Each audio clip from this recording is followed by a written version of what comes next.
of Americans say they would need at least $100,000 a year to be financially comfortable. The benchmark of a six-figure salary used to be the gold standard income. It represented the tipping point of finally earning a disposable income and building a savings, spending based on your wants, not just your needs. The American dream is what makes a middle-class lifestyle. You're able to pay your bills. You're able to put food on the table, put a roof over your family's head, and you have some additional savings. Now, people making well over six figures are still living paycheck to paycheck. What used to symbolize financial freedom is now keeping people stressed about making ends meet.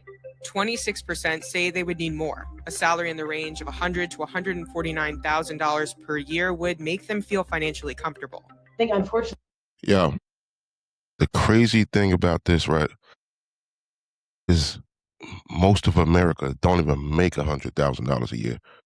You get what I'm saying? Like $100,000 a year is not even enough money for American citizens to live like that. That just sounds crazy to me. what has happened is that wages haven't kept up with the cost of living by and large for the last 50 years or so. And so it becomes increasingly hard for many families to be able to attain that sort of middle-class lifestyle, that American dream. How much you need to feel financially secure varies so much depending on not only your geographical location, but of course your lifestyle. It used to be that a six-figure salary was like the gold standard, but nowadays that may not be enough to make ends meet in certain parts of the country, especially like New York or San Francisco, where it costs so much more just to cover your daily expenses. Here's why a $100,000 household income no longer buys the American dream. I just built a budgeting app. What? How? Base 44. Look, it pulls all our expenses into one place and breaks down. Go Banking Rates analyzed how much a family of 2 adults and 2 children would need in each state to own a home, a car, and a pet, as well as have an additional 20% of their income for savings and 30% for discretionary spending. The core of what the American dream means is some amount of economic security, that you feel like you can get by and do a bit better. Maybe do better than your parents, maybe be able to afford a house, certainly be able to save for your children's future. All 50 states require more than a $100,000 annual income. With Damn. All 50 states. You need to be making more than $100,000 a year to feel like you above water. God, that's crazy, man. That's crazy. 38 states needing more than $140,000.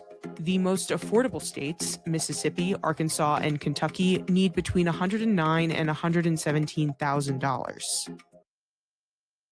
The most affordable states.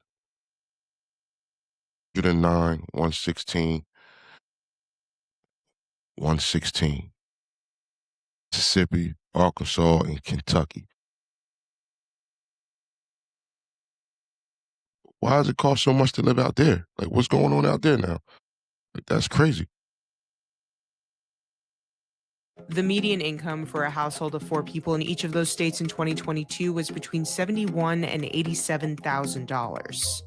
Hawaii, California, and Massachusetts are the most expensive. Each requires an annual income of more than $240,000.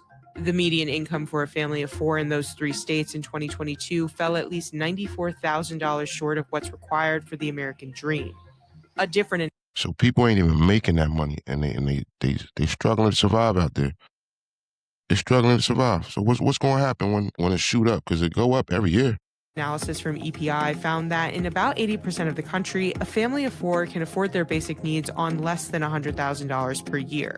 Those include things such as housing, food, transportation, healthcare, childcare, taxes, and a few other basic necessities. It doesn't take into account anything extra. It's really just putting food on the table, putting a roof over your head, getting health care for your family.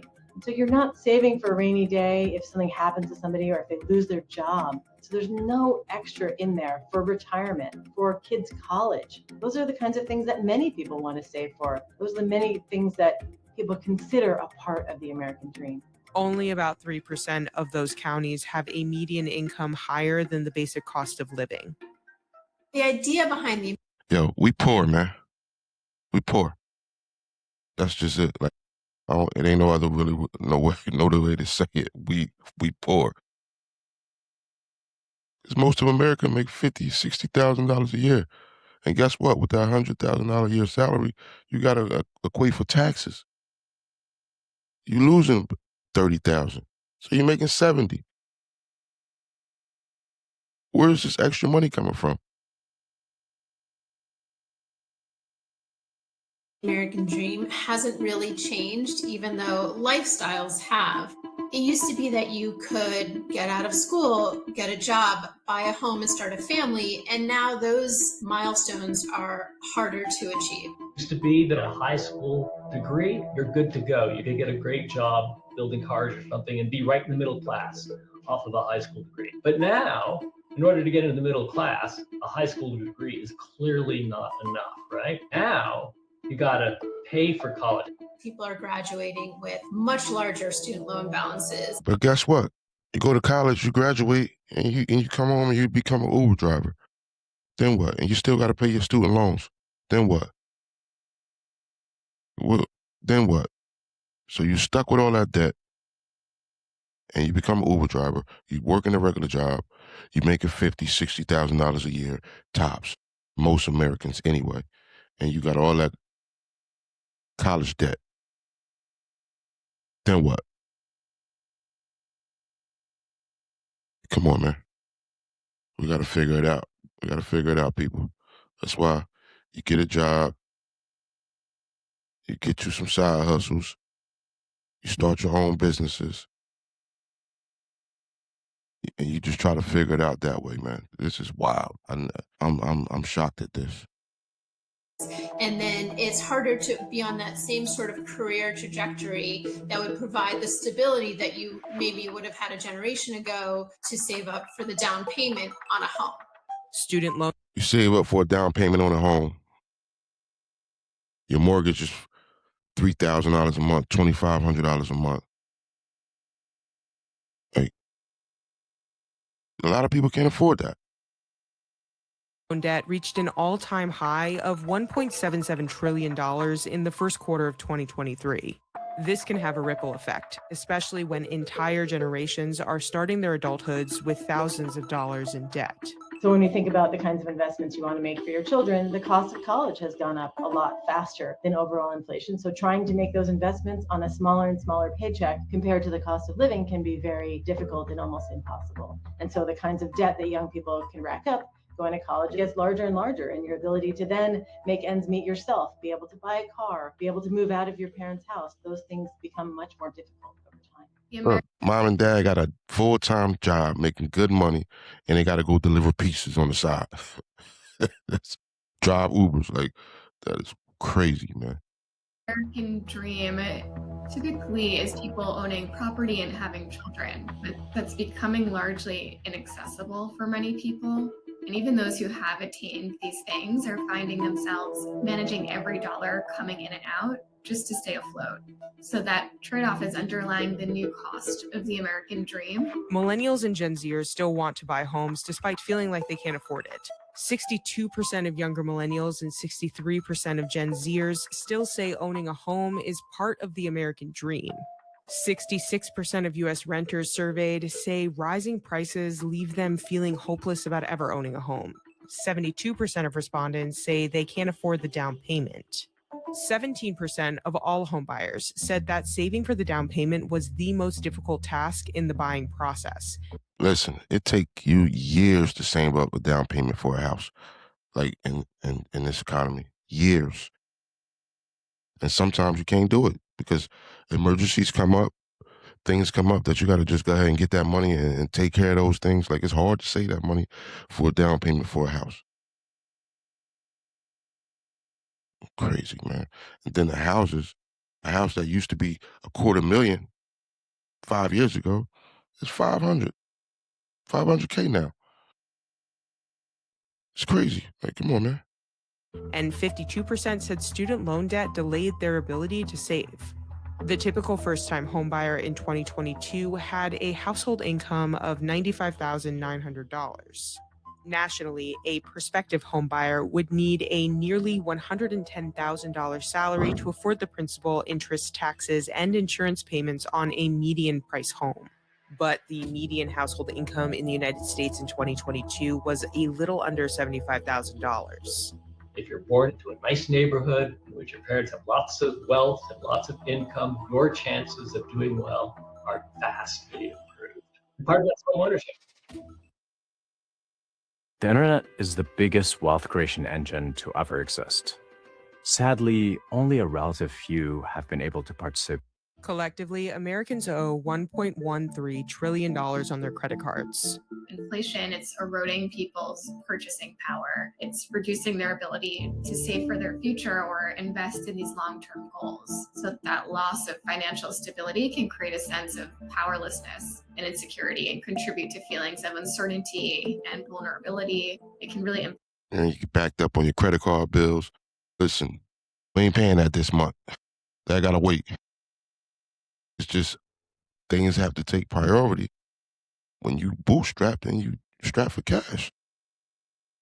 It's just, yeah, this is crazy, man. This is, wow. impact people's self-esteem, their resilience, their overall psychological health. Economists have suggested that debt growth became Yo, do me a favor, leave it in the comments, man. Where you live at? Let me know how, is it really like that you need at least $110,000 to live where you live at? Like, just leave it in the comments. Let me know. a substitution for income growth. More than a quarter of Americans said that they are doom spending or spending money despite economic concerns. There's also this idea that young adults are feeling more discouraged in their own financial standing. So in that way, they're less inclined to even save for long-term goals and more likely to just live in the moment. It's just sort of that mentality, like you only live once, I may not buy a home anyway, so let's take that trip or let's go to that event, whether it's a Taylor Swift concert or other, big ticket item.